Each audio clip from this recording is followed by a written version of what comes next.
Ever wondered, what if Rosalind Dyer from The Rookie got charged for her crimes? Well, today we will find out. From the way she lured victims to the way she played mind games, everything about her was terrifying. Oh, don't get me wrong, it didn't get me as high as the murders themselves. Those lasted me months. Who killed the woman in the grave? Oh, and the trial. God, I love the trial.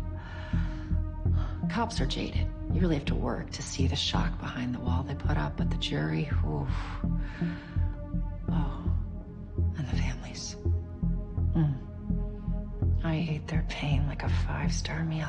Rosalind Dyer's story did not begin with the police or the courtroom. It started in silence, far away on her uncle's farm in the desert. That was the place of her first kill. From there, her path only grew darker. Most killers follow a pattern, but not Rosalind. She didn't care about age, race, or gender. Her victims were random. What she cared about was pain. She made sure every death was slow, cruel, and unforgettable. Some of her acts were so sick that even detectives struggled to speak of them. She peeled the face off one victim. She ripped every tooth out of a doctor's mouth with her own hands, bragging that a hammer would have been too easy. Another woman was cut apart so badly that only half her body was ever found. By 2013, killing was no longer just an act for her. It was her life. She tricked people with her fake charm and then turned their lives hell. She took a man on a simple picnic date. Well, it was not simple though. In fact, it was horrifying. She gave him a glass of drugged wine. He drank it and later woke up paralyzed, losing his hands and feet before being buried alive. That is how much evil she is even before showing up in the series. Now, if we talk about the punishment or prison sentence for this, it would charge her with multiple counts of first-degree murder and attempted murder. The punishment would be lifetime imprisonment without parole, plus decades for the extreme torture she caused. But for now, she is fortunate that she managed to dodge the police. Solid.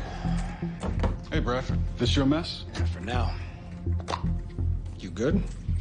Yeah. Just got him up on the tip. Asphyxiation, most likely. You see the petechia around the face? She was strangled? Nails are busted. She was trying to claw herself out of some place before she ran out of air. What's that? Right there. Huh. Looks like it was fresh when she went into the ground. Rosalind's crimes grew so brutal that the police had no choice but to form a special task force. The leader of this special task force was Detective Nick Armstrong, a man who gave everything to stop her. But chasing Rosalind came at a price. While Armstrong was deeply engaged in the case, his wife grew sick. He was too consumed to care for her the way he should have, and she passed away before the hunt was over. Rosalind would never let him forget that. When Armstrong first met her, she looked like any regular office worker. He questioned her without knowing she was the monster he had been chasing. Rosalind walked out amused, proud that she fooled him, and to celebrate, she struck again. She buried another victim alive after cutting off his limbs. The chase dragged on until Armstrong finally caught her 2 years later. Even then, locked in a room, she laughed, confessed, and tore at his grief. She was charged of murder, dismemberment of a corpse, and attempted murder. According to the law, she received life sentence without parole, plus extra years for the brutality she caused. Still, she was one step ahead of the law. Who is that? The next victim? It's my wife. Rosalind put the letter in the book for me to find. To torture me. She's been a step ahead of us the whole time. Rosalind may have been locked in prison, but that didn't mean her evil stopped. If anything, it gave her the chance to work smarter. She found a partner in Caleb Wright, a young man she controlled with secret notes hidden inside chocolate boxes. She was the brain, and he was her hands on the outside. Together, they turned her twisted dreams into reality. Caleb became her perfect follower. He murdered Brian Coleman just to steal his name and use it to access an old abandoned zoo. That place turned into their private killing ground, where bodies were tortured and buried. Caleb copied Rosalind's way of hunting. He acted sweet, played the good guy, and even fooled Tim into thinking he was safe for Lucy. On their date, Caleb spiked Lucy's drink, tattooed a death date on her skin, trapped her inside a barrel, and buried her alive. Luckily, Tim rescued her in time. For Rosalind, every kill Caleb made was hers too. This showed that she didn't need freedom to destroy lives. Even from behind bars, her influence turned another person into a killer, showing the reach of her crimes. In this case, Rosalind would be charged with ordering murder, kidnapping, torture, while Caleb Wright would face similar charges as the direct perpetrator. I once pulled every tooth out of the head of a predatory anesthesiologist. It would have been easier to just take a hammer to him, but a person should take pride in their work. Don't you think, Officer Nolan? Ma'am, if you're trying to shock me, you're in for a disappointment. I like a challenge. How about it? Should I take you to the good doctor's body first, John? Rosalind first showed up in the dark side. She was already in prison for a lifetime sentence, but that did not stop her from making moves. She made a deal with the district attorney. If she had told them where the bodies of her victims were, she would be let out for a short time. But Rosalind never cared about helping anyone. This was her way to play with the LAPD and feel in control again. She came to Mid-Wilshire Station with heavy guards around her. The moment she walked in, officers like John Nolan could feel her manipulative nature. She smiled, stayed calm, and twisted every moment to her side. While she kept the cops busy with her little games, her partner Caleb Wright was already out there. He kidnapped Nora Valadez and planned to kill her like the others. Rosalind gave clues. Caleb did the work. Together they made a perfect partnership, her mind and his hands. And the punishment for this would likely be additional life sentences on top of her existing term, keeping her locked away permanently. Even her temporary release couldn't hide the fact that her influence was deadly. The office, I knew that every time I tried, another theory would pop into my head and I'd have to stay and run it down.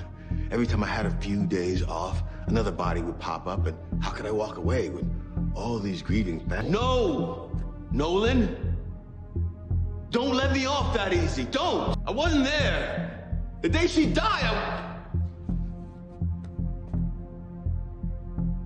Rosalind never let go of her grudge against Nick Armstrong. She made sure the whole LAPD knew it. She planted a secret clue in a library book that pushed Armstrong straight to Brian Coleman's house. That hint ripped open his old wound about his wife, and Rosalind loved making him suffer. When Nolan tried to talk to her, she laughed at him and turned the focus back on Armstrong. She dropped hints about Armstrong, talking like she knew everything, but never saying it all. She mixed truth with lies, just enough to keep everyone running in circles. Even after Caleb's death and Lucy's rescue, Rosalind refused to stop. Nolan told her they had all of Caleb's notes, but she smiled and dropped one more seed of doubt. She said Armstrong had a secret. Nolan tried to ignore it, but the damage was done. That was Rosalind's way of playing with people's minds. Oh, I am totally playing mind games, but I'm not lying.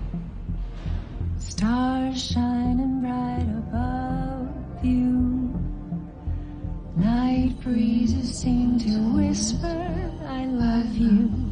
Birds. The episode Consequences showed that Rosalind's strength was never just in killing. Her real power came from how deeply she could wound people's minds. When Tim Bradford and Lucy Chen questioned her about Armstrong, she didn't give them anything useful. Instead, she went straight for Lucy's deepest scars. She dragged Lucy right back to the memory of that barrel, then twisted it further by saying a hidden camera had captured every second of her pain. It was like ripping open an old wound that never healed. But Rosalind didn't stop there. Using a smuggled phone, she called Armstrong to tip him off that his secrets were about to come out. She even mocked him about the cash buried on his wife's grave, showing she knew every corner of his life. Armstrong's anger proved she hit the mark. For the LAPD, it was a warning that Rosalind didn't need a weapon. Her words alone could destroy trust and poison minds. Now, if we consider the legal side, Rosalind could be charged with psychological abuse, harassment, and intimidation. But unfortunately, these charges are nothing in front of the brutal and dangerous crimes she had already committed. All right. Get her dressed. Well, aren't you going to handcuff me? Not all the way. Your attorney can help you get dressed. I'll clip you in stages, starting at the bottom.